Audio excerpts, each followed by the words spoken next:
राम राम जी। आज संक्षिप्त शिव पुराण पेज संख्या 69 और 70 से बहुत ही संक्षिप्त में चर्चा करेंगे। इन्होंने ये कहा है कि नित्य और नैमित्तिक कर्म कालांतर में फल देते हैं। इस एक लाइन को समझिए। जो हम नित्य कर्म कोई करते हैं और नैमित्तिक यानी किसी विशेष फल की प्राप्ति के लिए जो हम पूजा करते हैं वो कालांतर में यानी बाद में हमें उसके फल प्राप्त होते हैं। इसलिए नित्य पूजा लगातार करते रहिए और किसी निमित्त के लिए अगर हम कोई पूजा पाठ करते हैं तो लगातार लगे रहिए। कब तक? जब तक कि हमें अभीष्ट फल की प्राप्ति ना हो जाए, तब तक हमें लगातार पूजा पाठ करते रहना चाहिए। आगे लिख रहे हैं ये, किंतु काम्य कर्म का यदि भली भांति अनुष्ठान हुआ हो तो वो तत्काल फलद होता है। यदि आपकी कोई कामना है और आपने भली प्रकार उसका कोई अनुष्ठान किया है तो आपकी जो कामना है वो शीघ्र पूरित हो जाती है। ये इस लाइन का अर्थ है। प्रतिदिन एक पक्ष यानी आप प्रतिदिन एक पक्ष तक यानी 15 दिन तक पूजा पाठ करें, एक मास तक करें और एक वर्ष तक लगातार पूजन करने से उन कर्मों के फल की प्राप्ति होती है। जैसे कुछ फल ऐसे हैं जो आपके शीघ्र पूरे हो जाएंगे, जो आप रोज करेंगे 15 दिन तक तो आपका फल पूरा हो जाएगा। कुछ फल ऐसे हैं जो 1 माह तक करने में होंगे और कुछ ऐसे हैं जो 1 वर्ष तक लगातार करने पड़ सकते हैं। जैसे अगर आपकी पूजा पाठ कोई हल्की है, कम जाप आप कर रहे हैं तो आपको 1 वर्ष तक करना पड़ेगा।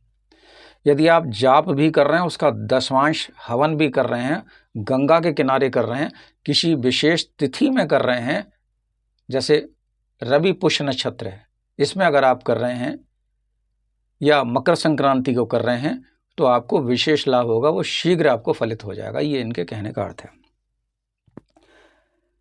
प्रत्येक मास के कृष्ण पक्ष की चतुर्थी तिथि को महागणपति की पूजा एक पक्ष के पापों का नाश करने वाली है।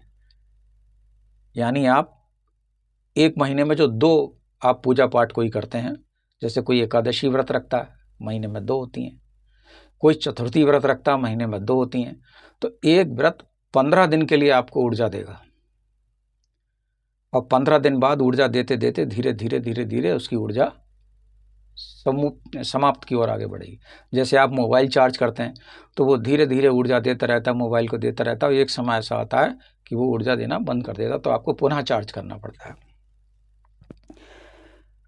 आगे ये कह रहे हैं, चैत्र मास की चतुर्थी को की हुई पूजा 1 मास तक किए गए पूजन का फल देने वाली होती है।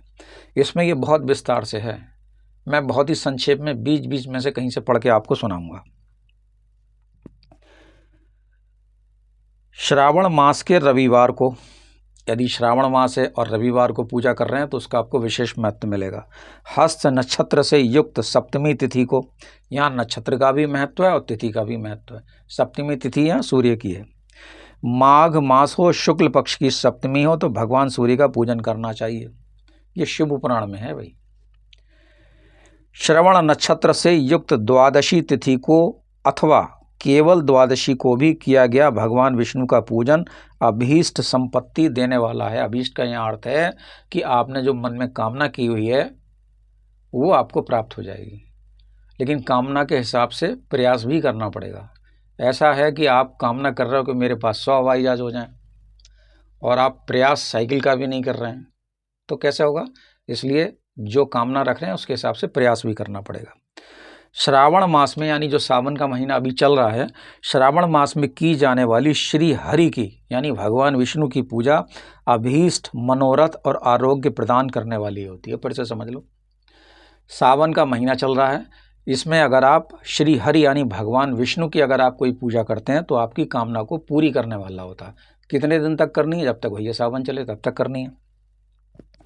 अंगों एवं उपकरणों सहित पूर्वोक्त गौ आदि 12 वस्तुओं का दान करने से जिस फल की प्राप्ति होती है उसी को द्वादशी तिथि में आराधना करने से श्री विष्णु की तृप्ति करके मनुष्य प्राप्त कर लेता है। जो द्वादशी तिथि को भगवान विष्णु के 12 नामों द्वारा 12 ब्राह्मणों का षोडश उपचार पूजन करता है, यानी 16 प्रकार के उपचार से पूजन करता है, उनकी प्रसन्नता प्राप्त कर लेता है।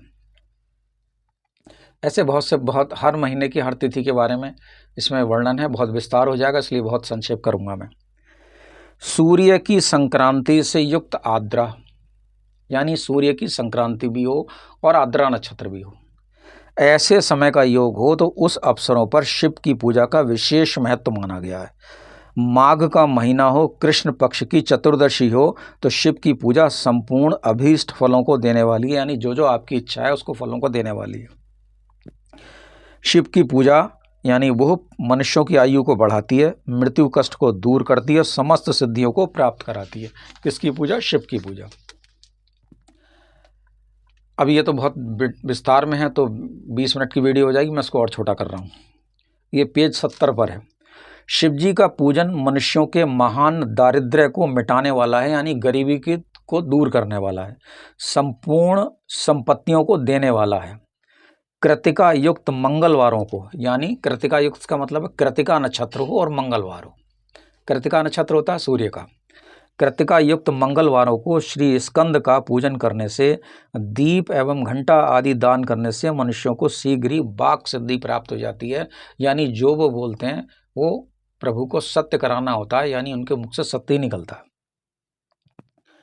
कृतिका युक्त यानी कृतिका नक्षत्र हो, बुधवार हो, कृतिका युक्त बुधवारों को किया हुआ श्री विष्णु का यजन यानी पूजन, दही भात का दान मनुष्यों को उत्तम संतान की प्राप्ति कराने वाला है। कृतिका नक्षत्र को इसमें विशेष महत्व दिया गया।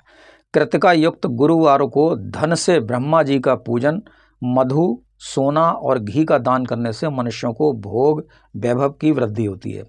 कृतिका नक्षत्र युक्त शुक्रवारों को गजानन गणेश जी की पूजा करने से तथा गंध पुष्प एवं अन्न दान देने से मानवों के भोग की वृद्धि होती है। ये भाई बहुत विस्तार से है, इसलिए हम इसको एकदम संक्षिप्त, बहुत ही संक्षिप्त कर दे रहे हैं। पेज संख्या 72 पर आ जाते हैं। इसमें पंचामृत बनाने के बारे में वर्णन है। गाय का दूध, गाय का दही और गाय का घी, इन तीनों को पूजन के लिए शहद और शक्कर के साथ पृथक पृथक भी रखें, यानी अलग अलग भी रखें, और इन सबको मिलाकर सम्मिलित रूप से पंचामृत भी तैयार कर ले। पंचामृत के लिए क्या क्या जरूरी है? गाय का दूध जरूरी है।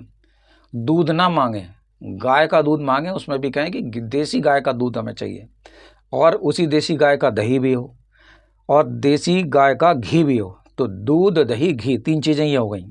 शहद और शक्कर 5 हो गई। ये पंचामृत हो गए। सम्मिलित रूप से पंचामृत तैयार कर लें। इसके द्वारा शिवलिंग का अभिषेक एवं स्नान कराएं।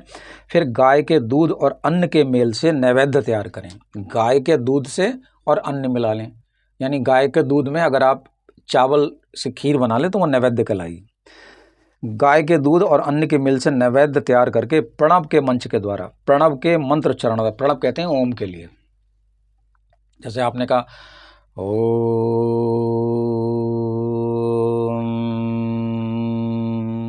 ये प्रणव हुआ। प्रणव मंत्र के उच्चारण से भगवान शिव को अर्पित करें। प्रणव संपूर्ण प्रणव को ध्वनि लिंग कहते हैं। जो आप प्रणव बोलते हैं यानी ओम का जो उच्चारण करते हैं उसे ध्वनि लिंग कहते हैं। तो आज मैंने आपको बहुत ही संक्षिप्त शिव पुराण के पेज संख्या 69, 70, 71 और 72 से बहुत ही संक्षिप्त मैंने चर्चा की है। बहुत विस्तार से है कि कौन से नक्षत्र में क्या पूजा की जाए।